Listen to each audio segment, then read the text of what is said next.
আমি প্রতিদিন যে বড় ব্লগগুলো বানাই ওই বড় ব্লগগুলো আমি কিভাবে শ্যুট করে থাকি, কিভাবে এডিট করি, কোন অ্যাপসে এডিট করি আর এডিট করার পরে কিভাবে আমি ফেসবুকে পোস্ট করি। সো হ্যালো এভরিওয়ান, আজ আপনার সাথে শেয়ার করতে চলেছি আমার বড় ব্লগগুলো আমি কিভাবে শ্যুট করে থাকি।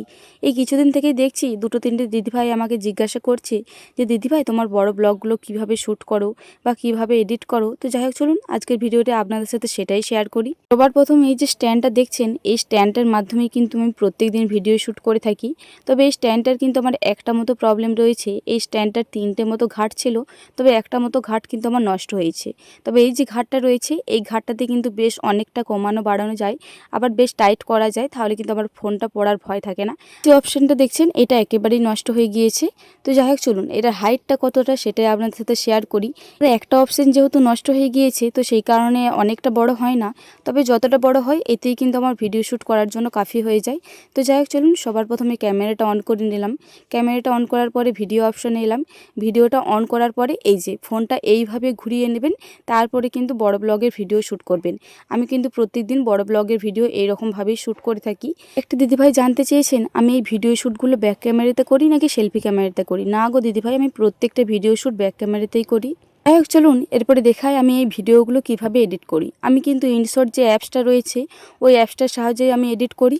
আবার প্রথমে ইনশটের মধ্যে গেলাম। ইনশটের মধ্যে যে ভিডিও বলে অপশন রয়েছে এই ভিডিওটাই টাচ করলে কিন্তু আপনার গ্যালারির মধ্যে যাবতীয় যা ফটো ভিডিও আছে সব কিছু চলে আসবে। আপনি যে ভিডিওগুলো এডিট করতে চান ওই সবকটা ভিডিও নিয়ে নেবেন। তারপরে এই যে ভলিউম বলে একটা অপশন রয়েছে ওই ভলিউমটা কমিয়ে নেবেন। যে মেন প্রশ্নটা, আমি বড় ব্লগ কিভাবে আপলোড করি, এই যে ইনশটের মধ্যে একটা ক্যানভাস বলে অপশন রয়েছে ওই ক্যানভাসটার মধ্যে দেখবেন 16.9 রেটিও বলে একটা অপশন আছে, ওই অপশনটা টাচ করবেন, তাহলেই কিন্তু আপনার বড় ব্লগটা শ্যুটটা যেই রকমভাবে করেছেন সেই রকম ঠিক চলে আসবে। মাঝে মধ্যে বড় ব্লগের শ্যুট বড় ব্লগের মতন করলেও মাঝে মধ্যে একটু উল্টে যায়, তবে রোটেট বলে একটা অপশন রয়েছে ওই রোটেট অপশনটা বারবার টাচ করলে কিন্তু আপনার বড় ব্লগের মতো চলে আসবে।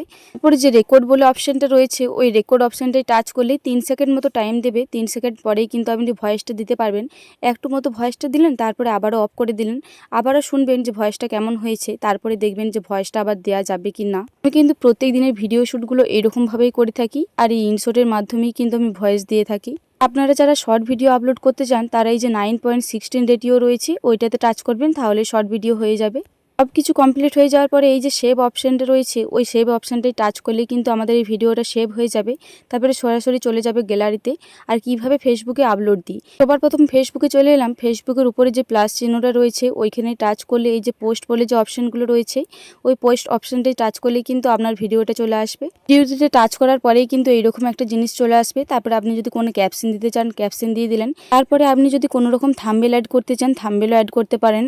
যাই হোক, আমাদের বড় ব্লগ কিন্তু একদম আপলোড দেওয়ার জন্য পুরোপুরি রেডি। এই যে শেয়ার নাওটা রয়েছে এইটা টিপে দিলেই কিন্তু আমাদের বড় ব্লগ আপলোড হয়ে যাবে। যাই হোক, চলুন আজকের ভিডিওটা এই পর্যন্তই। আশা করছি আজকের এই পুরো ভিডিওটা আপনাদের হেল্পফুল হবে। আর যারা যারা কমেন্ট করেছিলেন আশা করছি তাদের কমেন্টের রিপ্লাই আমি যতটা পেরেছি ভালোভাবে দেওয়ার চেষ্টা করেছি। তো যাই হোক, চলুন আজকের মতো আসি, আবারও দেখাবে পরবর্তী কোনো ভিডিওতে। ততক্ষণ সকলে খুব ভালো থাকবেন আর সুস্থ থাকবেন।